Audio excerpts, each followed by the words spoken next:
Ceci était pour planter un peu le décor, pour essayer de prendre la photographie de l'investissement du religieux dans le domaine de la diplomatie, de la conflictualité et surtout des droits de l'homme, qui est devenu, est-ce que je peux le dire ici, la religion profane de l'humanité. C'est aujourd'hui un sacré profane.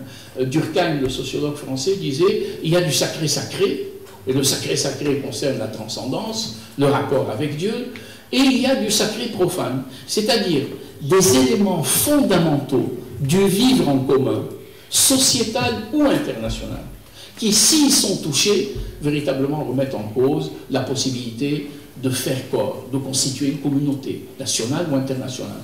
Donc ces valeurs, la patrie, les droits de l'homme, puisque nous sommes dans des sociétés de plus en plus individualisées, qui vont même tirer les droits de l'homme du côté de l'individualisme le plus fort, en oubliant que les droits de l'homme, c'est fait aussi pour qu'il y ait de la cohésion dans le groupe, et pas pour que chacun s'isole et vive sa vie en disant « c'est mon droit ». J'ai le droit de faire ce que je veux. Donc, c'est ce qu'on pourrait appeler un sacré profane, ça devient de plus en plus important.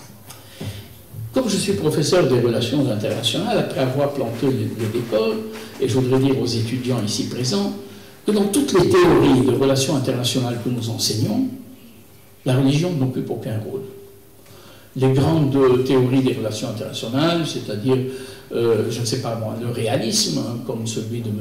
Morgenthau, je vais citer ça très rapidement pour les étudiants, le néo-réalisme de M. Holzer, l'école fonctionnaliste de M. Mitrani, enfin tout ce que nous enseignons, on n'a jamais vu la religion apparaître comme un élément fondamental de la politique étrangère. Ce qui est important dans la conduite des États, c'est la défense de leurs intérêts. Et ça, on explique tout par le réalisme. Ce qui est important aussi, c'est la puissance militaire, l'hégémonie. Ah oui, ça, vous voulez comprendre la politique d'un État, vous dites combien de canons, combien de tonnes de beurre, quelle innovation sur le plan technologique, ce sont des choses qui pèsent. Et quand on en vient aux éléments culturels, on dit oui, peut-être, certainement, mais je ne sais pas comment les peser, je ne sais pas comment les mesurer. Et ce qui est fascinant et tragique dans les temps modernes, c'est que les guerres entre États sont devenues de plus en plus rares, de plus en plus obsolètes. Sur la 31 conflits qui ensanglantent le monde aujourd'hui, il y en a 2 ou 3 où on peut repérer du conflit interétatique. Et encore, nous les appelons dans le jargon des relations internationales des conflits gelés. Par exemple, si on va du côté du Cachemire, on voit que finalement ici, entre l'Inde, le Pakistan, la Chine, si vous voulez soupçonner quelque chose de religieux, il n'y en a pas beaucoup, hein, c'est sur le nationalisme cachemiri qui est revendiqué comme étant d'abord de l'Inde, de l'appartenance à l'Inde ou l'appartenance à la Chine, etc. C'est un conflit qui est gelé. Si vous allez du côté de l'Azerbaïdjan, dans le Haut-Karabakh, entre Arméniens et Azéris, vous avez aussi un conflit qui est gelé. Donc, les conflits qui mettent en vis-à-vis des États sont des conflits que personne n'a envie de continuer. On gèle, c'est-à-dire on reste sur des positions frontalières, la plupart des cas, qui sont ceux du cessez-le-feu, qui est plus ou moins respecté, et puis on oublie. En revanche, si vous mettez un grand focus sur les points de violence aujourd'hui dans l'ordre, dans les relations internationales, qu'est-ce que vous découvrez en lisant votre journal? Qu'en Centrafrique, on s'entretue entre chrétiens et musulmans, que le Proche-Orient est à feu et à sang, que sur l'esplanade des mosquées ou sur le mont du Temple, comme disent les Israéliens, il y a un conflit visiblement qui touche au sacré le plus sacré, et ce n'est plus du sacré profane, c'est du sacré sacré, et on voit une intifada naître à partir d'une contestation de l'occupation de manière générale, de la frustration de l'occupation, mais qui se cristallise à Jérusalem, sur un lieu sacré, qui devient un symbole. La guerre du Liban, on a tous entendu parler, là aussi, des communautés, mais pourquoi aller plus loin? L'Irak, qui n'est pas très loin, est un conflit qui a été ensanglanté et qui continue de l'être, où on voit des chrétiens, des sunnites, des chiites impliqués dans une tuerie absolument épouvantable. Si on va encore un peu plus loin, je ne sais pas, en Birmanie, vous allez voir la situation des Rohingyas. Si on va au Sri Lanka, heureusement que c'est fini, il y a le conflit entre les Singalais et les bouddhistes. Donc, je pourrais continuer comme ça, la position aussi d'un terrorisme que nos amis chinois appellent le terrorisme chinois des Ouïghours, hein, qui veulent protester pour avoir une plus grande autonomie, mais les pouvoirs chinois suspectent du désordre et une montée de la violence. En Inde, les conflits qui sont sporadiques entre musulmans et hindous, il y a des diplomaties aussi qui sont extrêmement fortes. Regardez ce qui se passe aujourd'hui au Proche-Orient dans la guerre en Syrie. On voit de plus en plus M. Poutine, la Russie s'engager dans le conflit syrien et dire mais nous sommes aussi les protecteurs des minorités et puisqu'on nous sommes en terre orthodoxe, on voit se développer un discours disant la protection des orthodoxes dans cette région, elle passe par la grande implication de l'orthodoxie russe, la solidarité, etc. Voilà un langage qui est en train de fleurir un peu partout et bien entendu s'impliquer dans des conflits comme ceux que je viens de citer. Mais plus largement aussi, les religions ont de plus en plus le vent en poupe. Le plus grand développement religieux de notre temps, ce n'est pas, contrairement à ce qu'on peut penser quand on voit l'islam et la place qu'il occupe dans la mondialisation, c'est les évangéliques. La poussée des églises évangéliques est quelque chose d'absolument spectaculaire qui nous fait réfléchir aussi sur le sens de la religion et de sa place dans la mondialisation. Et donc, à l'époque au Quai d'Orsay, je me souviens avoir conduit un peu cette étude parce que nous étions intrigués par ce développement absolument spectaculaire. Et puis, on s'est mis à se poser la question de savoir est-ce qu'il y avait une espèce de lien de connivence entre ce christianisme pentecôtiste, donc protestant, et la mondialisation. Et on a compris qu'au fond, il y avait beaucoup d'éléments qui concouraient à cela. À un moment donné, certains sociologues ont dit le pentecôtisme ou l'évangélisme ou les églises évangéliques sont dans le sens de la mondialisation. Pourquoi? Parce que la religion, un peu dans la tradition de Max Weber et du protestantisme, est un signe d'élection. Donc vous êtes dans l'économie réelle, vous faites de l'argent, quelque part il y a un signe d'élection, le signe que Dieu vous aime et il vous a donné beaucoup d'enfants, pas beaucoup d'ailleurs, parce que avant c'était un signe à l'époque de Max Weber qui écrivait donc le protestantisme et l'esprit, l'éthique protestante et l'esprit du capitalisme. Aujourd'hui au contraire, dans les pays asiatiques, quand on se convertit à l'évangélisme, aux écoles évangéliques, on fait moins d'enfants, parce que ce sont des classes moyennes, hein, qui montent en quelque sorte à la prospérité, qui veulent faire moins d'enfants pour pouvoir leur offrir des études. Mais il y a aussi une espèce de solidarité. Donc il n'y a pas de tabou sur l'argent, hein, ça on le savait depuis longtemps dans les protestantistes. Il y a deuxièmement un esprit de solidarité. Hein, vous voulez maigrir de quelques kilos, vous voulez arrêter de fumer, vous vous sentez seul, et ce sont des églises qui encouragent la solidarité, les réunions émotionnelles, hein, beaucoup d'émotions dans ce type de communauté religieuse, et donc ça faisait un peu partie de cela. Et puis on accédait à une espèce de rationalité qui faisait que vous êtes bien dans le siècle. Hein, il y a une lecture immédiate des Écritures, il n'y a pas une autorité qui vient dicter quelque chose qui, dans l'esprit critique de notre temps, dit « Ah mais je ne suis pas d'accord, je suis d'accord ». Donc c'était peut-être, hein, parce qu'il faut s'avancer sur des hypothèses et jamais affirmer des choses, notamment en sciences sociales, avant que ce soit corroboré. Et la seule manière de prouver dans les sciences sociales, c'est, vous le savez, par comparaison. On ne peut pas, comme dans les sciences expérimentales, faire des expériences pour savoir si ça marche ou non.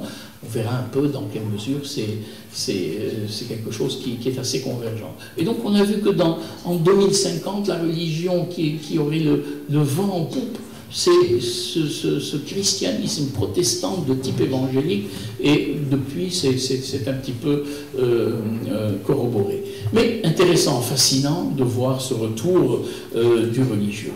Alors, il y a un retour du religieux, il y a une implication du religieux dans les conflits, les relations internationales ne parlent pas des religions, hein, et nous n'enseignons pas et nous ne savons pas comment quantifier une donnée qui n'est pas quantifiable par définition, sauf à compter le nombre de convertis ou le nombre... mais la dynamique du religieux, comment la comprendre pour elle-même, hein? Comment comprendre cet appel, ce besoin de spiritualité, ce supplément d'âme, comme disait Charles Péguy, je crois. Donc, pourquoi il y a ce besoin-là et pourquoi ce besoin se retrouve dans l'histoire contemporaine? Alors, on peut dire, pour essayer d'expliquer tout cela, que, la religion a toujours été un facteur présent-absent.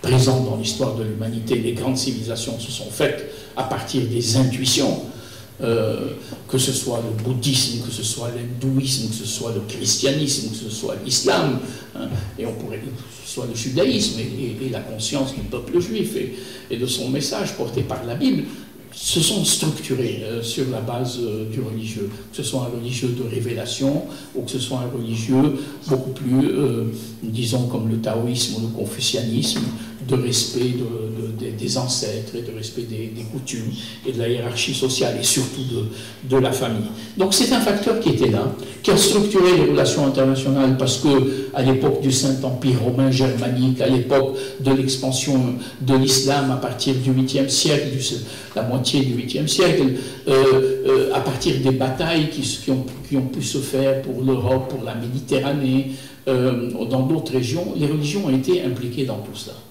Et puis, on a eu tendance à se dire, bon oui, mais ça, c'est vrai, c'était un petit peu la préhistoire, c'était un peu l'Antiquité. Après, il y a eu la modernité. Et la modernité a véritablement laïcisé ou rendu profane des éléments religieux, en disant, oui, il y a une tradition religieuse, mais cette tradition religieuse joue comme un élément de culture. Elle ne joue pas comme un élément de spiritualité. Et nous sommes retombés dans du réalisme au niveau des relations internationales, dans de la tradition culturelle au plan du religieux, en disant que ce n'est pas ça qui est en train de pousser les gens. Et puis, il y a quelque chose de fondamental que connaissent toutes les religions aujourd'hui, la poussée individualiste, qui fait que la religion n'est plus vécue comme un phénomène d'appartenance dans lequel vous êtes tombé à votre naissance. Qu'aujourd'hui, vous pouvez naître dans une religion, changer de religion, faire ce que les sociologues de la religion appellent le supermarché du religieux, prendre un élément dans le christianisme, trouver que la philosophie zen dans le bouddhisme est passionnante, et puis vous intéresser à la figure de Mahomet, mais être totalement fasciné par la liturgie orthodoxe, par exemple, qui est extrêmement belle. Hein. Et on arrive donc à finalement relativiser le sens du religieux, ne plus en faire un absolu de croyance et d'appartenance, mais une marque individuelle de positionnement de la conscience moderne. Donc les grands édifices, la confusion entre culture et religion, n'est-ce pas, est en train petit à petit de se défaire. Et vous avez des gens qui vous disent « je suis de telle religion, mais je suis de tradition d'une autre religion ». Donc c'est des éléments qui ont travaillé la modernité et qui ont permis tout ce déplacement du sens, hein, et qui fait qu'effectivement la religion n'est plus présente en Europe occidentale sous la forme du religieux déterminant et structurant des réalités politiques, puisque nous sommes engagés sur des voies de laïcisation, mais qui compte toujours. Et les sociologues, mais je vais pas m'appesantir sur ce point, font une distinction entre laïcité et sécularisation. Il ne faut pas les confondre. La laïcité, c'est la séparation des sphères institutionnelles. Donc les hommes de religion ne s'occupent pas de politique, les hommes qui font de la politique ne dictent pas leurs lois, leurs désirs aux hommes de religion, et il ne faut pas les confondre avec la sécularisation qui est l'état des mentalités, c'est-à-dire une population qui reste attachée à ses valeurs religieuses. Regardez, les États-Unis sont un État de laïcité. Le président Obama n'a aucune autorité sur les religions, quelles qu'elles soient, sur les dénominations religieuses, comme on dit en Amérique du Nord. Et en même temps, il prête serment sur la Bible, il termine tous ses discours en disant que Dieu préserve l'Amérique. Donc, et en même temps, il s'interdit encore plus qu'en France. Hein, la laïcité des écoles est strictement maintenue. Le gouvernement des États-Unis ne peut pas subventionner des ONG à caractère religieux. Donc, en France, on s'imagine que la laïcité est un produit de marque uniquement français. Peut-être c'est beaucoup plus sur les modalités de mettre en œuvre cette laïcité. Mais les États-Unis, même chose. Hein. Donc vous avez l'Italie qui est aussi laïque que la France, mais qui est moins sécularisée, par exemple, au plan des mentalités que la France. Donc le paysage sur ce plan-là est extrêmement différencié, la modernité est passée par là. Mais il y a un point extrêmement important que je réserve pour l'explication des conflits. Si aujourd'hui, grâce à la mondialisation, nous vivons dans le même espace, nous pouvons dire que nous ne vivons pas dans le même temps. Le même espace, nous sommes connectés avec le monde entier. Mais le temps des sociétés n'est pas le même. Il y a des sociétés qui sont attachées à leur tradition religieuse. On l'a vu par exemple dans le printemps arabe, où une lecture immédiate a fait croire à beaucoup d'observateurs que nous allions basculer de système autoritaire à un système démocratique, individualiste, un peu sur le mode occidental. Et qu'est-ce qu'on a vu surgir? Une demande de religieux, un débat sur la charia. Donc c'est étonnant, mais c'est vrai que les sociétés ne respirent pas, n'évoluent pas sur le même rythme, dans le même temps. Et donc elles intègrent des éléments de culture de manière extrêmement différenciée. Donc faisons attention en disant attention, la modernité est passée par là, c'est un rouleau compresseur. La laïcité est passée par là, tout le monde va se ressembler. Non, ce n'est pas vrai. Donc il faut prendre encore en compte ces éléments de culture. C'est ça la nouveauté, prendre en compte les cultures des sociétés et non pas seulement leur dimension politique ou économique. Voilà un premier point. En entrée, je voulais, sur cet acteur présent-absent, qui est absent mais qui est présent sous une autre forme, n'est-ce pas, et avec le sacré profane en quelque sorte. Il y a un deuxième point qui est important pour expliquer ce retour du religieux, puisque j'en suis encore là, c'est au fond la fin des idéologies. On ne s'est pas rendu compte combien les idéologies avaient joué un rôle de solidarité, ce qu'on peut appeler, en utilisant un terme de religion, des messianismes profanes ou des messianismes laïques, n'est-ce pas? L'idée que nous allions sauter dans une société de bonheur, d'égalité, qui avait été colportée par le communisme, par exemple. C'est une manière aussi de vivre une symbiose au plan national, mais au plan international, puisque c'était l'international, la lutte des peuples, etc. Et il y avait un horizon qui était l'horizon du marxisme, de ce point de vue. On voit aujourd'hui que le dernier grand continent, parce que ce n'est même pas un pays, la Chine est en train de vivre un peu avec beaucoup de différenciation, une idéologie communiste, mais une économie capitaliste. Bon, là aussi, il faut s'interroger. Mais pourquoi cette idéologie communiste est maintenue? Parce qu'elle est le lien de solidarité qui encore est partagé, pour combien de temps, je ne sais pas, par un ensemble qui, sinon, peut-être, pourrait aller un peu dans tous les sens. Donc, le capitalisme aussi, c'est vrai qu'on peut caricaturer en disant est-ce que la société de consommation, la société de marché, est-ce que c'est le bonheur des peuples?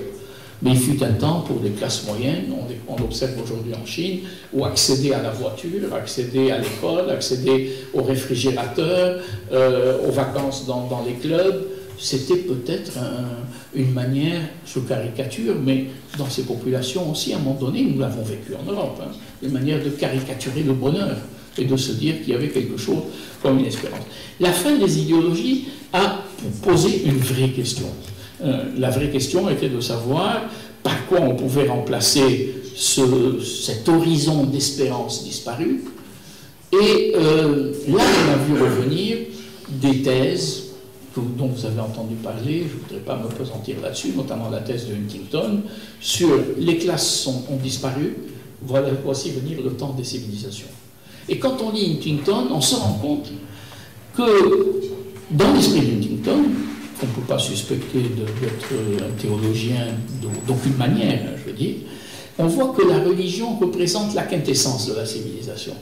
C'est-à-dire que dans la religion, il y a l'essence des valeurs, l'essentiel des valeurs, pardon, l'essentiel des valeurs qui sont portées par une civilisation.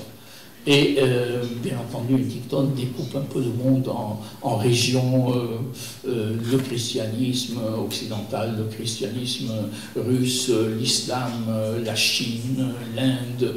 Bon, on peut effectivement penser un paysage religieux du monde ou culturel du monde, il n'est pas interdit de le faire, mais s'imaginer que les gens vont s'unir sur cette base-là et se combattre sur cette base-là, c'est quelque chose qui va vite en besogne. Mais ce n'est pas la thèse d'Huntington que je voudrais ni applaudir ni critiquer, mais le fait qu'elle ait pu être posée pose le problème de savoir, mais au fond, quel est l'élément d'espérance dans un monde, au fond, qui est devenu sans goût, sans horizon de sens, un monde privé de sens, avait écrit à un certain moment un auteur français.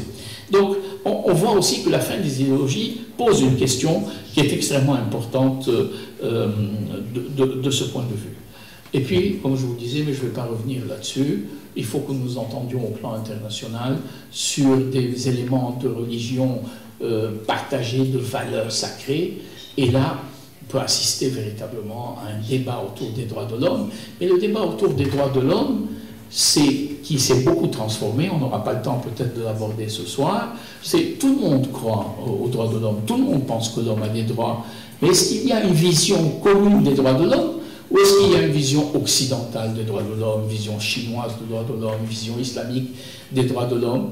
Bon. Et là, on retrouve des éléments qui sont extrêmement précieux pour les civilisations, qui disent les droits de l'homme à l'occidental sont individualistes, ils sont au milieu du collectif, ils parlent de droits, ils ne parlent jamais de devoirs, alors que la famille est un élément important, le bien-être économique est un point important, et on reprend des thèses que vous connaissez, qui sont surannées. C'est très bien la liberté d'aller et de venir, mais si je n'ai pas de quoi aller et venir, à quoi me sert la liberté de savoir que je suis libre de circuler dans le monde entier? Et on voit un peu ce débat se concrétiser autour de valeurs qui sont peu ou prou religieuses, bien entendu ici, sacrées au sens très large du terme et pas le sacré des religions. Voilà un peu ce contexte qui explique ce retour en force, cette montée en puissance, appelez-le comme vous voulez. Moi je dis cette dynamique culturelle à finalité religieuse.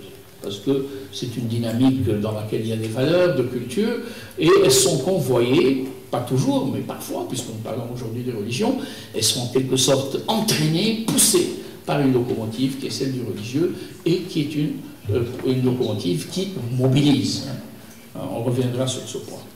Alors, je passe à mon deuxième point dans cet exposé, pour essayer, une fois planté le décor, de prendre la mesure un peu de ce qui se passe quand les religions s'impliquent dans la politique. Et notamment, je vais m'intéresser de manière un peu plus spécifique au conflit, mais comme je vous le disais, on peut être ouvert dans le débat sur telle ou telle diplomatie religieuse ou à finalité religieuse, ou bien sur les droits de l'homme. Mais je vais m'intéresser, puisque c'est un peu l'intitulé de cette conférence, les religions, la violence et la paix. Alors, comment expliquer la présence du religieux dans les conflits? C'est le point qui va me retenir. Alors, trois possibilités pour comprendre un peu le religieux dans les conflits. Le premier, c'est qu'effectivement, et je vais m'intéresser aux guerres civiles ici, aux guerres civiles, notamment les Balkans, mais pas seulement les Balkans, les crises qui succèdent immédiatement à la chute du mur de Berlin, et on voit les États se décomposer. Et on voit dans l'ex-Yougoslavie, qui était un État de citoyens, par exemple, apparaître des Croates avec telle dénomination, des Bosniaques avec telle autre, et des Serbes orthodoxes. Et on se pose la question de savoir, mais comment tout cela, comment se fait-il que le religieux s'implique dans ces conflits? Qu'est-ce qui est arrivé pour que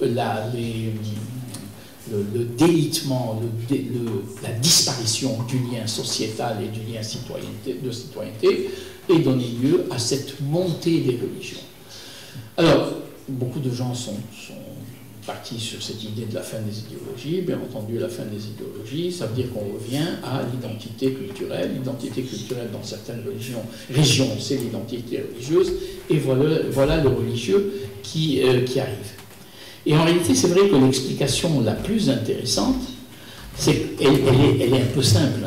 Dans toutes les régions, dans toutes les situations où les États se décomposent, le lien de citoyenneté donne naissance, ou laisse la place à des liens de solidarité communautaire.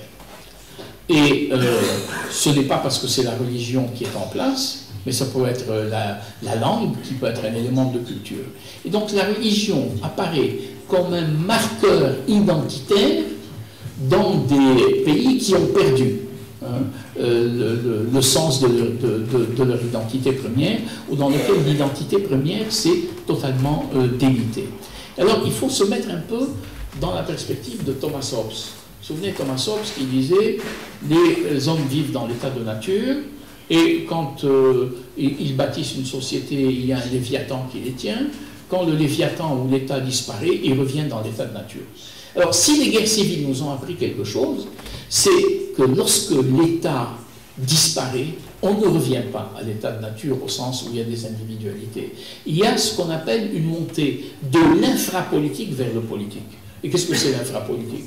L'infrapolitique, c'est tous les liens d'appartenance que vous avez en dehors du lien d'appartenance de citoyenneté. Vous êtes dans une région déterminée, né dans une religion déterminée, dans un quartier déterminé. Tout cela crée des liens de solidarité. Mais dans les États qui ont construit un État, effectivement, le lien de citoyenneté, c'est le lien le plus englobant. Quand ce lien disparaît, qu'est-ce qui monte à la vie publique, comme disent les juristes? Qu'est-ce qui remplace, en quelque sorte? Ce sont ces communautés qui sont à la base des communautés de solidarité. Max Weber utilise le terme de consociation. Des éléments dans lesquels vous êtes nés et qui sont sentimentalement les vôtres. Je suis français, d'origine bretonne, mon père néanmoins était, ou ma mère était corse, j'ai pu vivre au Vietnam et un jour épouser une bouddhiste, etc. C'est très bien, c'est mon histoire, c'est formidable, mais je suis français. Quand on vous demande de décliner votre identité, vous mettez en avant le lien le plus large, le plus englobant, disons. Bon, quand ce lien n'existe plus, effectivement, vous allez vous recomposer un autre lien ou restituer ou remplacer ce lien par un autre et on va monter à la vie politique. Alors, on peut effectivement incriminer les religions et d'une certaine manière, il faut les incriminer parce qu'il y a des entrepreneurs. Nous appelons ça en sciences politiques des entrepreneurs de guerre civile, qui font de la religion un fonds de commerce et qui disent je vais mobiliser les gens en disant attention, les Croates nous sommes menacés, tous avec moi. Attention, les Maronites du Liban, je prends cet exemple au hasard, nous sommes menacés, il faut venir avec moi. Attention, les Rohingyas, qui sont une population bengali musulmane en Birmanie, menacent la culture bouddhiste du pays. Et donc vous refaites ces liens. Mais ce qui est intéressant, c'est de montrer, déjà, c'est de montrer qu'il y a effectivement, dans ce cas-là, un État qui s'est mal construit, un État qui s'est détruit. Et que ce n'est pas les religions en tant que telles qui sont responsables de cela, c'est au fond la citoyenneté qui est perdue. C'est pour cela que le combat pour l'identité et pour la citoyenneté vont de pair. Et on peut affirmer sa citoyenneté, son identité, dans le cadre d'une citoyenneté, et il faut le maintenir. Et cette distinction entre appartenir à une religion et avoir une conviction, c'est la pire des choses qui puissent vous arriver.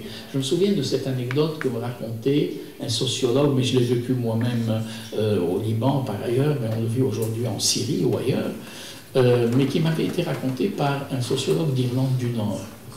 C'est quelqu'un qui se fait arrêter sur un barrage. Et vous savez que dans des guerres comme celle-là, quand vous êtes sur un barrage, alors l'histoire veut qu'on ne connaisse pas l'identité des miliciens, on lui pose la question et on lui dit « Monsieur, vous êtes protestant ou catholique ?» Alors si vous donnez la mauvaise réponse au mauvais barrage, vous êtes mort. Et donc la personne qui est arrêtée dit « Écoutez, moi, c'est très simple, je suis athée. Donc vous ne pouvez pas aller me chercher noise. » Et le milicien, lui, qui reste dans sa question et qui est droit dans ses bottes, lui dit « Non, mais très bien, mais athée catholique ou athée protestant ?» Et donc, on voit ici la différence qui est faite dans les conflits entre une conviction et une appartenance.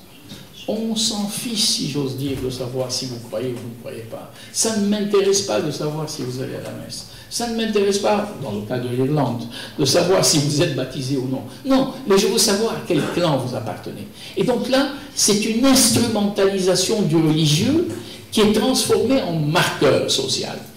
Ce n'est plus de la religion dont il s'agit en tant que conviction. C'est simplement savoir d'où vous venez, de quel village, si vous êtes du bon côté ou du mauvais côté.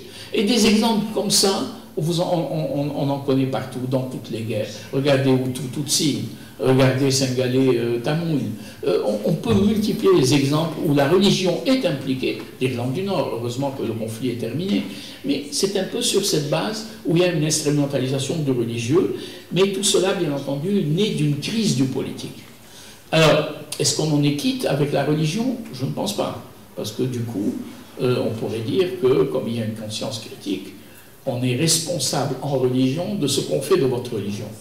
Et vous pouvez dire, moi, ma religion, je ne la reconnais pas. Regardez nos amis musulmans aujourd'hui, dans les conflits dans lesquels les djihadistes sont impliqués, ils disent, je ne reconnais pas l'islam.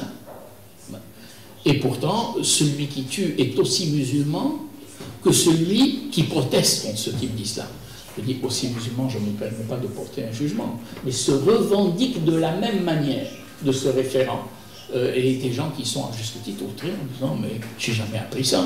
En 1400 ans d'islam, c'est la première fois que j'entends parler de coupeurs de tête et de conversion forcée, alors que dans l'islam, il y a une sourate, l'ayat 264 dans la sourate 2, qui dit il n'y a pas de contrainte en religion. Bon, mais on ouvre un débat, mais dans lequel effectivement on voit apparaître l'instrumentalisation politique du religieux, mais la question va aux religieux de savoir ce qu'ils font de cette instrumentalisation, comment ils peuvent réagir. Et peut-être là, on se met un peu sur la voie du dialogue et la voie de la paix. Il y a un deuxième point qui me semble aussi important. Ce qu'on appelle aujourd'hui les courants fondamentalistes, qui sont présents dans toutes les religions, n'est-ce pas, et qui lisent la religion de manière extrêmement littérale, en pensant effectivement qu'on peut construire ce que des sociologues appellent, après Lyotard, dans la postmodernité, les grands récits. On va inventer un grand récit et dire l'expansion de l'évangélisme, c'est la continuité d'une espèce de conquête de l'Ouest, mais vous savez, conquête du Nord, du Sud, ça déborde, on va plus sur la frontière de l'Ouest. Ou bien refaire l'Oumma musulmane, qui a été une grande nation à l'époque des Abbassides, du califat omeyyade d'abord, ensuite des Abbassides, ensuite des Ottomans, si on veut penser ça dans une continuité, et qui s'est effondré en 1920, en 1918 plus exactement, le 30 octobre, après que l'Empire ottoman avait été défait dans la Première Guerre mondiale. Refaire l'Oumma. Par exemple, si vous écoutez un peu ce que disent les frères musulmans, n'est-ce pas, revenir à la charia, c'est dire, nous étions dans une communauté unique, ensuite l'Occident est venu, nous a dépecés, colonisés, comment refaire de l'Oumma, hein? Et cette nostalgie aussi de la christianitas, hein, qui peut courir de temps en temps, mais qui n'a plus de support politique aujourd'hui.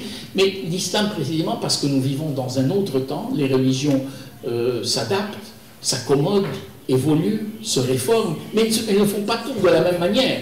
Hein.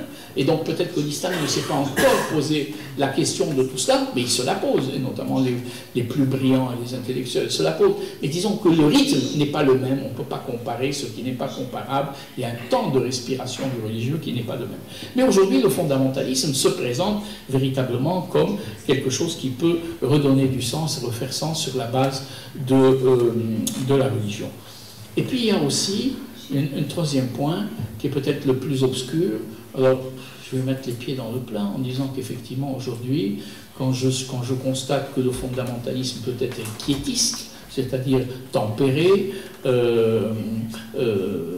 restant sur des positions religieuses peut-être littéralistes, hein, appliquant la religion à la lettre, il y a aussi une tentation de devenir une idéologie totalitaire, hein, et je pense particulièrement et seulement à un exemple qui est celui de Daesh, de l'État islamique, qui lui construit à la fois pour des sciences politiques dans le terrorisme territorialisé auquel on a rarement assisté dans l'histoire.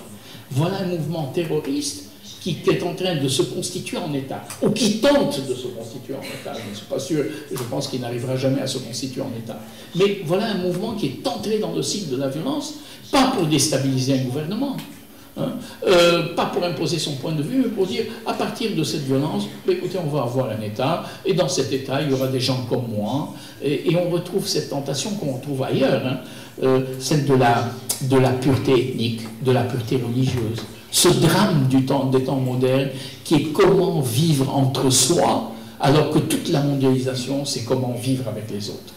Hein. Et on est ramené à cette question, mais Daesh, moi, honnêtement, c'est un phénomène qui m'interpelle, je n'arrive pas toujours à comprendre, mais qui, du point de vue de mes collègues aussi, quand on en discute, est absolument extraordinaire, entre guillemets extraordinaire, de ce point de vue, comme phénomène englobant, avec une idéologie totalisante, une espèce de néo-communisme religieux, hein, et qui pose véritablement des questions.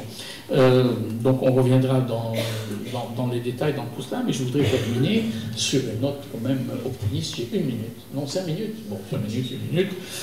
C'est de se dire aujourd'hui qu'effectivement ce besoin du religieux, mais sans prendre position sur le fond, parce que en la matière, chacun pense et fait ce qu'il veut. Ce besoin du religieux est un besoin qui devient de plus en plus social. Il ne s'exprime pas au plan des consciences individuelles, mais dans certaines circonstances, il est structurant des réalités sociales. Regardez par exemple, il y a des réformes qui ont été faites en France à un moment donné, bon, qui ont pu poser quelques questions. On voit de plus en plus les autorités religieuses s'impliquer. On voit les autorités d'Al-Azhar s'impliquer aussi en disant, par exemple, l'islamisme n'a rien à voir avec ce que nous pouvons penser. Donc, il y a un mouvement religieux qui outrepasse la simple conscience individuelle pour devenir structurant des réalités sociales. Le débat est, qu'est-ce qu'on en fait? Est-ce qu'on l'accueille ou est-ce qu'on ne l'accueille pas? Dans ce monde pluriel, la tolérance, la coexistence avec les autres, l'acceptation de la vie des autres, y compris religieux. Mais le religieux pose une question fondamentale, parce que, contrairement aux idéologies, le religieux pose une question qui tient à la vérité, hein, qui tient à quelque chose qui est enraciné dans la transcendance. Et cela, le compromis devient un petit peu difficile. Donc, accepter le pluralisme, faire vivre la religion dans le pluralisme et faire accepter à ce débat entre religieux ou dans lequel la religion est partie prenante une enceinte de pluralisme, ça me semble fondamental. Deuxièmement, un peu ce qui a été fait dans le cadre aussi des rencontres islamo-chrétiennes en particulier, c'est la renonciation à la violence. Rien ne justifie le recours à la violence. Aucune idéologie, aucune loi, aucune religion ne peut justifier que pour affirmer ma conviction, il faut absolument que j'écrase la conviction des autres. Et le troisième point, c'est au fond d'approfondir la question de la démocratie. Je pense que ces questions-là sont inséparables de la mondialisation qui met les religions en contact les unes avec les autres, ce qu'on appelle la mobilité du religieux, le fait que le religieux circule, mais que vous-même vous circulez au sein du religieux, puisque vous changez, vous pouvez vous adapter, dire « Ah, j'ai découvert sur YouTube, je ne sais plus trop quoi, ou j'ai découvert sur Internet une conférence passionnante d'un grand sage du Tibet, donc je suis passionné par ça ».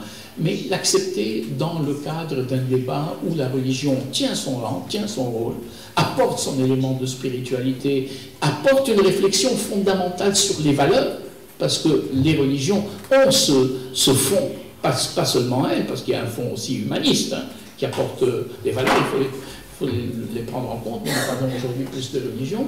Ce fond de valeurs communes et partagées, il faut le faire vivre de telle sorte que ce soit la démocratie qui en tire un maximum de profit, en tout cas le plus grand profit. Merci de votre attention.